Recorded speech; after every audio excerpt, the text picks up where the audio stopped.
Hi, welcome. Happy holidays. It's the season for baking, and I would like to share with you a delicious fruitcake recipe that I think you'll love. It's also easy to make, so let's get started. Okay, so in the mixing bowl here, I have 12 tablespoons of butter and 3/4 cups of sugar. You can use whatever butter and sugar you have on hand. It doesn't have to be anything special.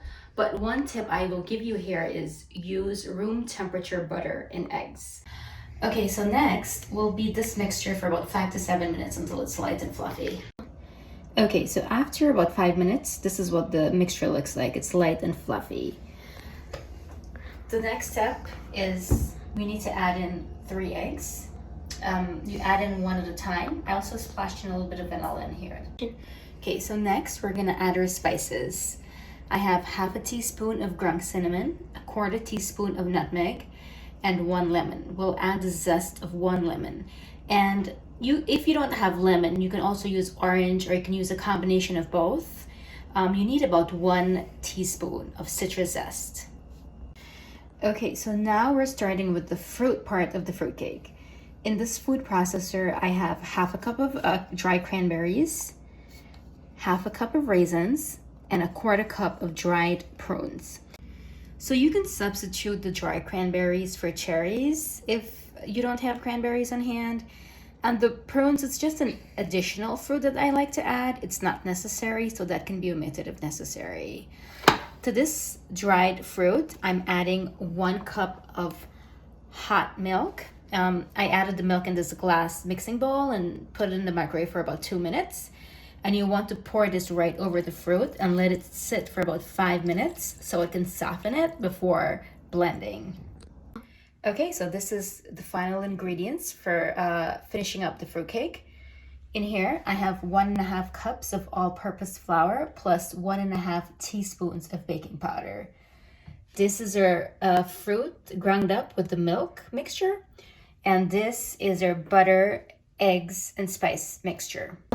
So I'm gonna add half of our flour and baking powder mixture and half of the fruit mixture into the mixing bowl with your eggs and butter. You want to mix this until combined.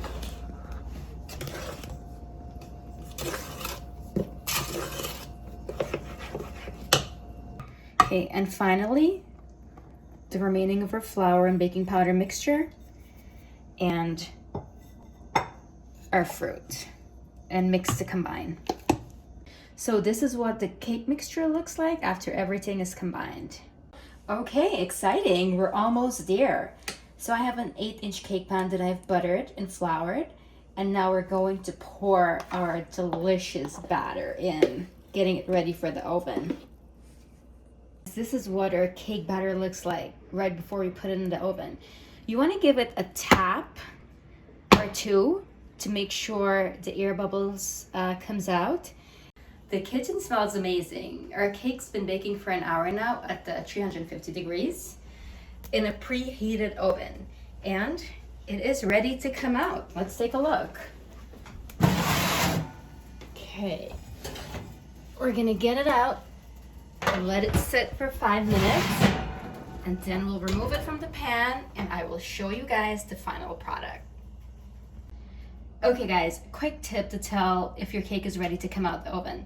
Just take a toothpick, insert it in the center, and if it comes out clean with no stickiness in the center, then your cake is done and ready to come out. Okay guys, this is the final product. Let's cut into it to see what it looks like.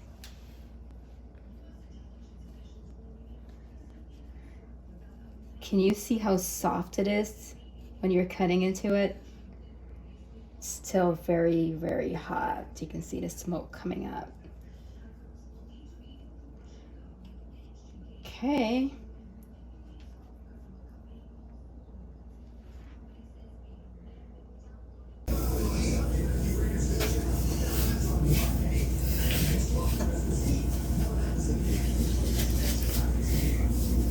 Okay, we have a taste tester here. My favorite person, Hannah. Let me know what you think. It's hot, be careful.